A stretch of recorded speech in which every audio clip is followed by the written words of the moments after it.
આગની બીજી ઘટના સામે આવી છે. અંકલેશ્વરમાં ભંગાર માર્કેટમાં આગની ઘટનાએ તંત્રને દોડતા કરી દીધું છે. ગતરોજ એક તરફ નોબલ માર્કેટમાં આગનો મેજર કોલ ચાલી રહ્યો હતો. એ દરમિયાન કાપોદ્રા ગામની હદમાં પાનોલી જીઆઈડીસીને અડીને આવેલ પરિવાર હોટલ પાછળના ભંગાર માર્કેટમાં ખુલ્લા મેદાનમાં રહેલા કચરાના જથ્થામાં આગ ભભૂકી ઉઠી હતી. જે અંગે પાનોલી ફાયર ટીમને જાણ થતાં રાત્રિના આગ ઉપર કાબુ મેળવી લેવાયો હતો. જે બાદ આજ રોજ પુનઃ બપોર બાદ આ કચરો સળગી ઉઠ્યો હતો, જેણે વિકરાળ રૂપ લીધું હતું. આ અંગે નજીકમાં આવેલા ખાનગી કંપનીની ફાયર ટીમ દોડી આવી હતી અને આગ ઉપર કાબુ મેળવવાના પ્રયાસ શરૂ કર્યા હતા.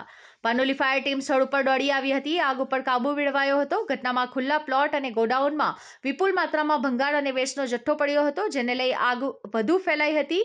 ખુલ્લા પ્લોટમાં પડી રહેલા રસાયણયુક્ત કચરામાં આગ ફાટી નીકળી હતી. અત્રે ઉલ્લેખનીય છે કે ગતરોજ સાંજના કચરામાં આગ લાગી હતી, જેના પર કાબુ મેળવવા ફાયર વિભાગ દ્વારા પ્રયત્નો કરવામાં આવ્યા છે. આ રાસાયણિક કચરો કોનો છે અને કોણે અહીં ઠાલવ્યો હતો તે સહિતની દિશામાં તંત્ર દ્વારા સખત તપાસ શરૂ કરવામાં આવી છે.